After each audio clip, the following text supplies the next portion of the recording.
the MCTV Live News Update. I'm Andrew Auger. And I'm Katherine Janiszewski. Tonight we will take you around the world and back to your own neighborhood. We've got a lot to cover tonight, so let's jump right into tonight's top story.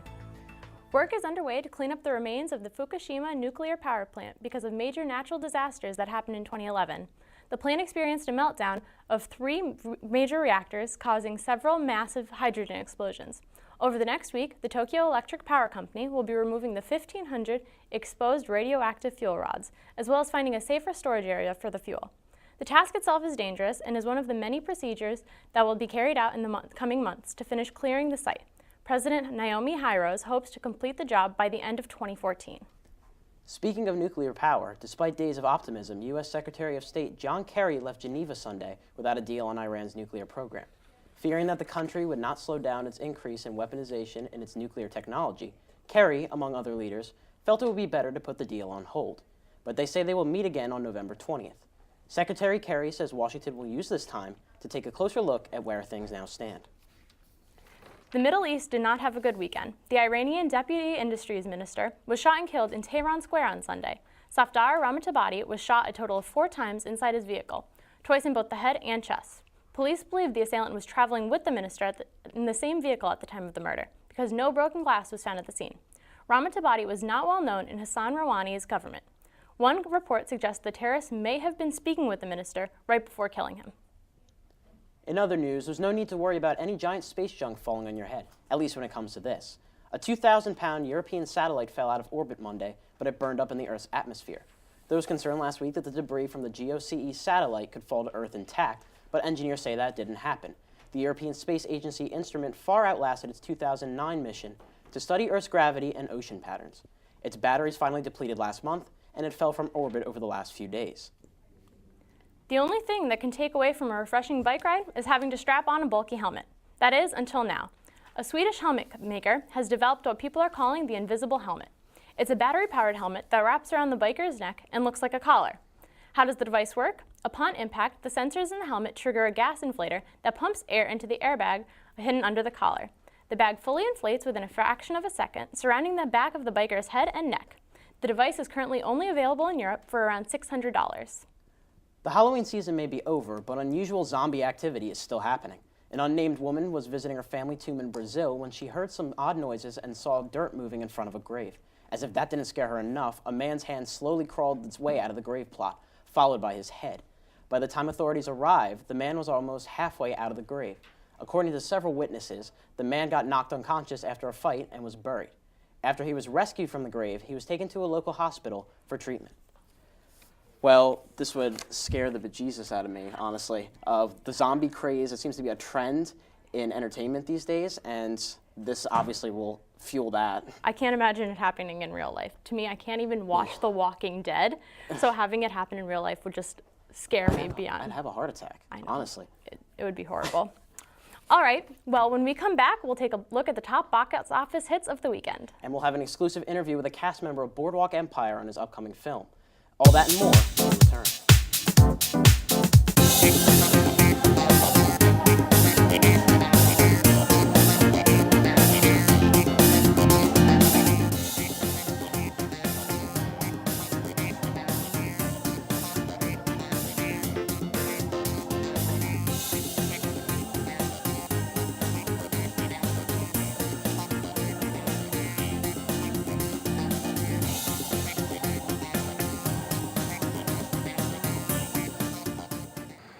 My name is Brittany, and I'm a freshman at Marist College. It was one of my first weeks on campus, and some friends and I decided to go out. After a few hours, thinking nothing of it, I decided to leave early. That night, I was brutally attacked because I decided to leave the bar alone. It took one night, one bad decision that would create pain for a lifetime.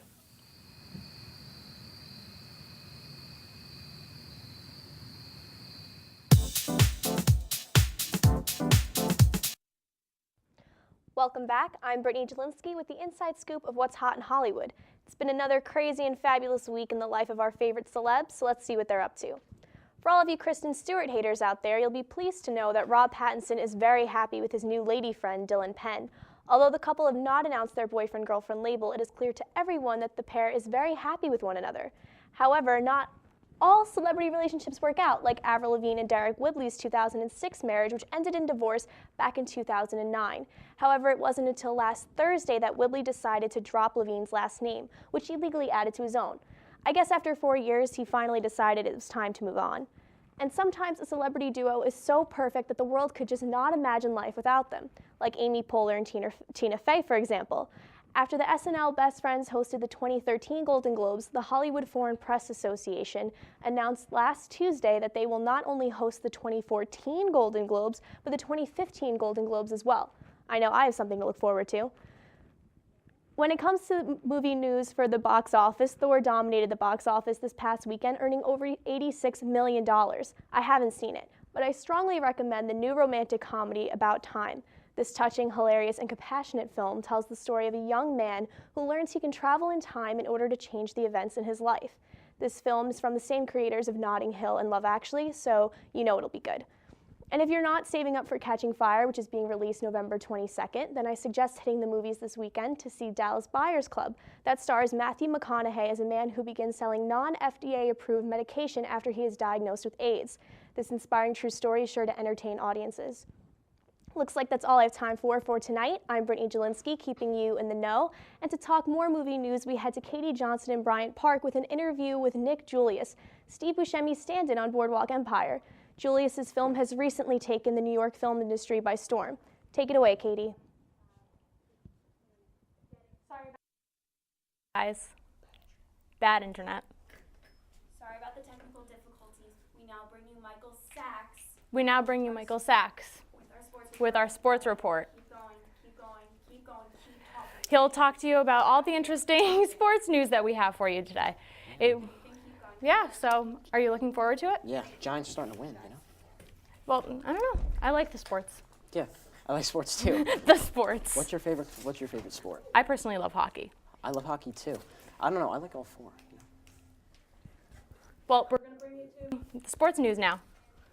Well, thanks, guys. Trouble's been brewing in Miami for the past 2 weeks, and this time it's not from a hurricane.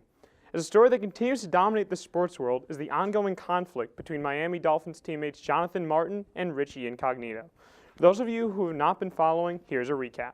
Martin left practice early 2 weeks ago following an incident with Incognito in the clubhouse that day and has not returned to the team since. Later that week, it was reported that Incognito had been sending Martin harassing text messages and phone calls since the 2012 season, including a voicemail where Incognito used a racial epithet and threatened Martin with violence. Incognito and other Dolphins players have defended his actions, saying that this was nothing more than a veteran player giving a young player a hard time. The Dolphins have suspended Incognito, and the NFL is investigating the situation. There's currently no timetable of when either player will return, and while this incident is far from resolved, in the past, stories like this one have rarely had a happy ending. On to a team that has meshed lately, the New York Giants stayed hot on Sunday as they defeated the Oakland Raiders 24-20 at MetLife Stadium. Running back Andre Brown starred in the win as he ran for 115 yards and a touchdown. The win's the third in a row for Big Blue after they lost their first 6 games of the season, bringing their record to 3-6. The Giants will be back in action on Sunday as they host the Green Bay Packers. To basketball now, the Indiana Pacers have gotten off to the best start of any team thus far as they brought their record to 7-0 with a 96-91 win over the Brooklyn Nets at the Barclays Center on Saturday night. Paul George continued his great start to the season, leading all scorers with 24 points in the game. Look out for George as a potential MVP candidate for this season. And finally tonight, early season struggles continued for the New York Knicks on Sunday as the San Antonio Spurs blew them out at home 120-89. The Knicks' record fell to 2-4 with the loss. Danny Green led the assault on the Knicks with 24 points and 10 rebounds. That's all for this week. I'm Michael Sachs, giving you what you need to know to keep your head in the game. When we return, we will take a look at your weekly forecast with Emily Cescitelli and see how the Philippines are dealing with the recent destruction of what is being called the worst typhoon ever to hit land. See you soon, back here.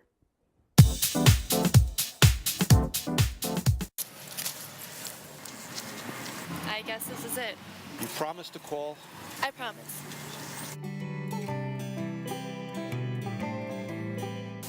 Hey, Dad. Hey, Kelsey, how's school?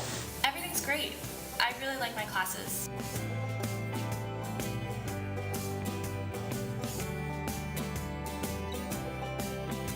There are so many clubs and activities to choose from.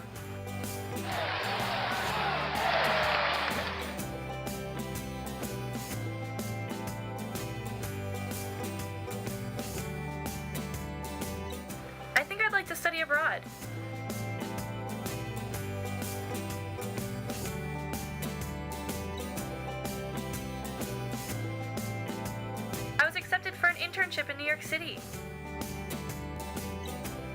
I can't believe I'm graduating.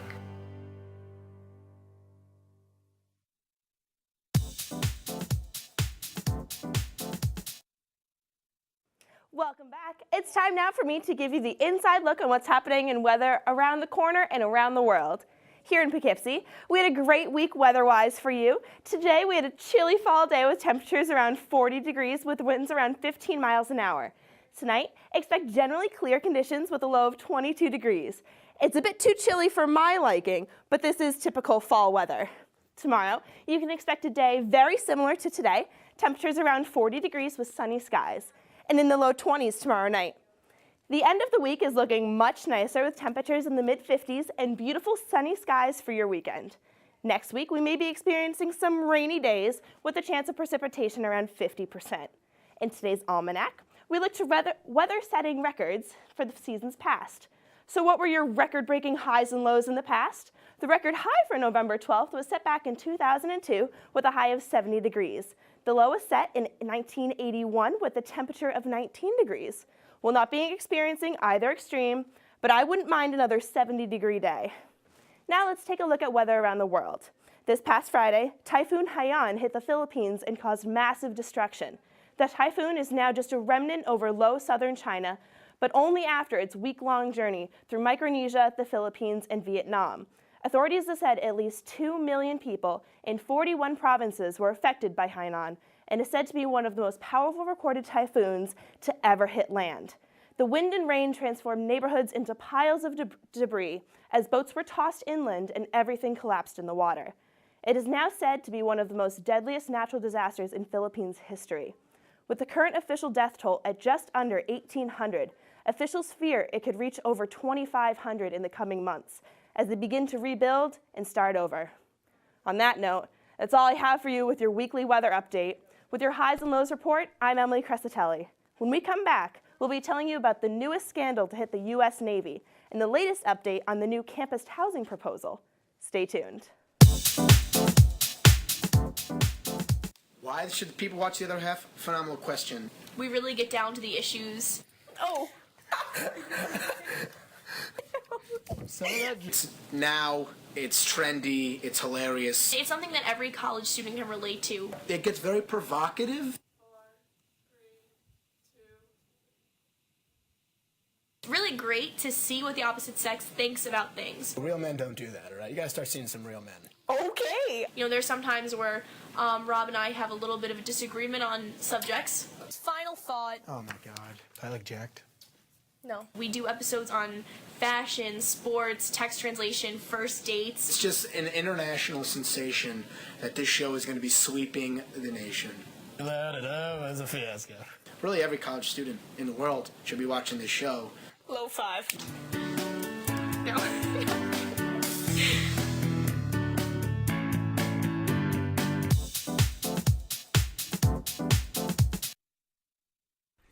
Last week, the Senate approved legislation that would protect gay, lesbian, and transgender employees from workplace discrimination.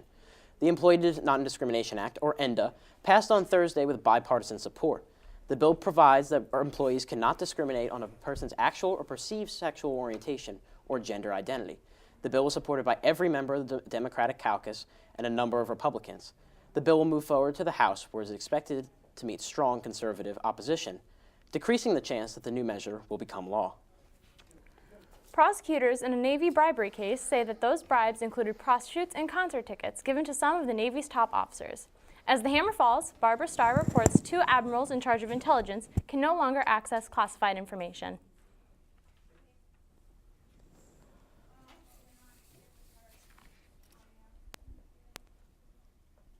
Just the tip of a scandal reaching the Navy's top ranks, with 2 admirals in charge of naval intelligence now potentially implicated. In an extraordinary move, Vice Admiral Ted Branch and Rear Admiral Bruce Lovelace have had their access to classified materials suspended.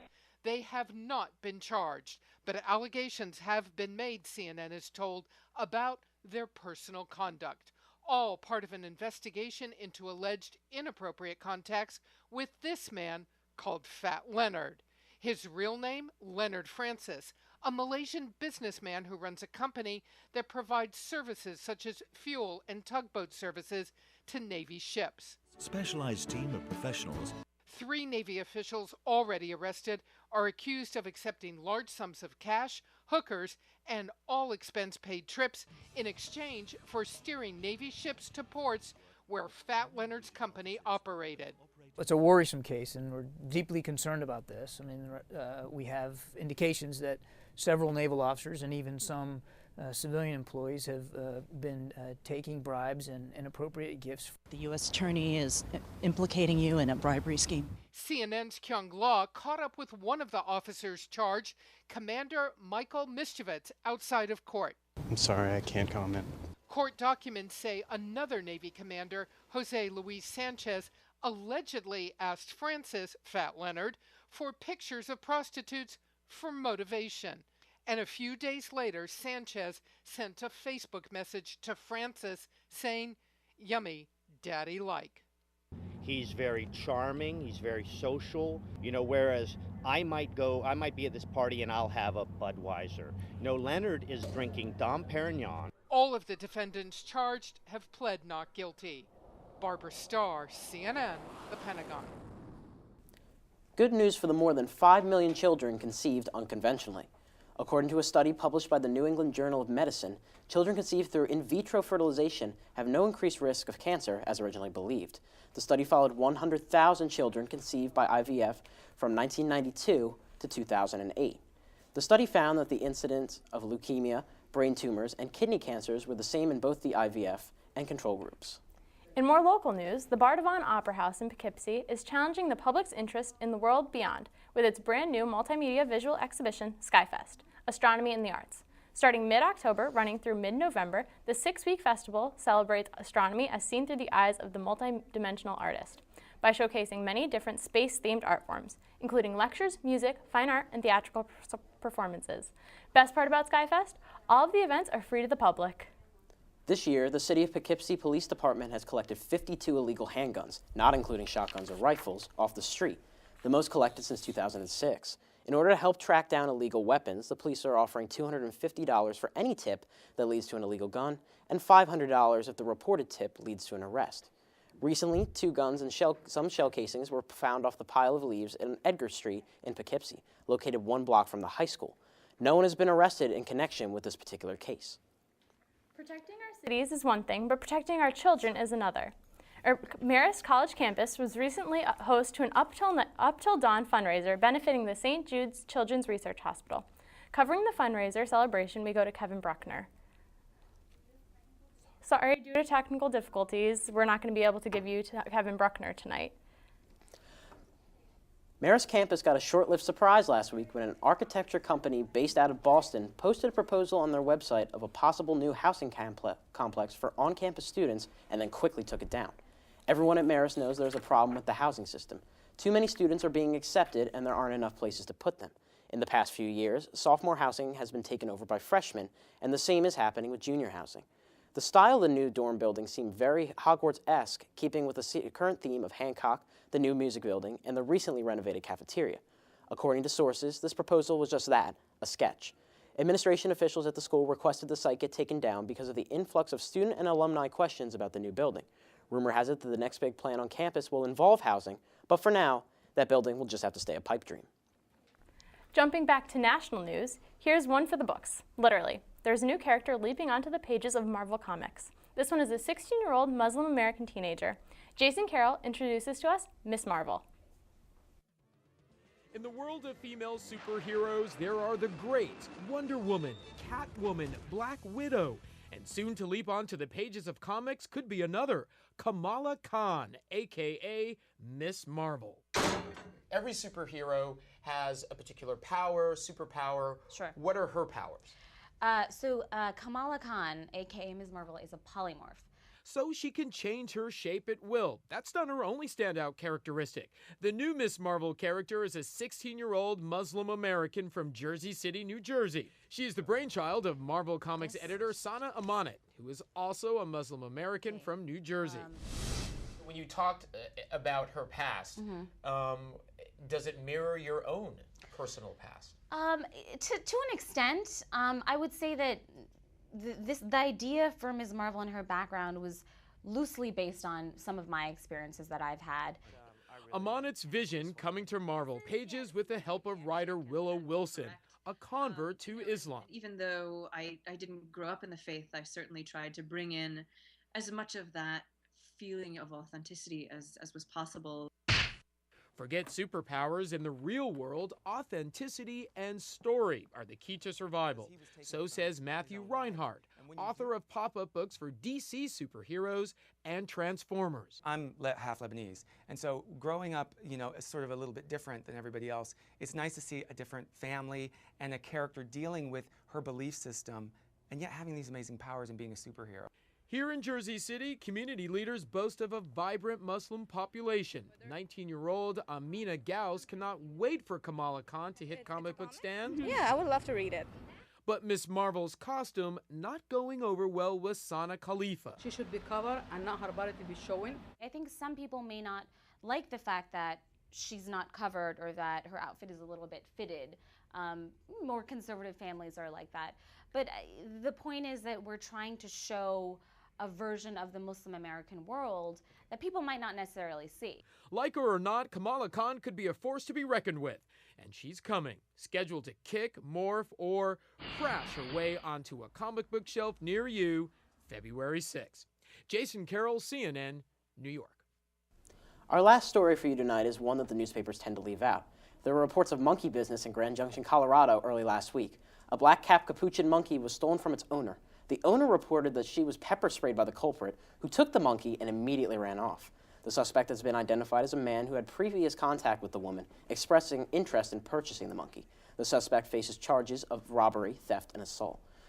First of all, this is like one of the first cases I've seen where someone owns a monkey. It's a very strange pet to have, but this is just a weird story in general. It's a really weird story, and I just find it amusing how anyone would actually want a monkey as a pet. I feel like they wouldn't be the greatest pets to have, but I feel like it'd be kind of cool. It'd be cool, but I'm not sure how much fun it would be. Wouldn't be like sports or anything else. Oh. Yeah. Well, that's all we have for you tonight. Be sure to tune on December 6th for our final live show of the semester. Same time, same place. Until then, I'm Andrew Auger. And I'm Katherine Janiszewski. Stay foxy, Marist.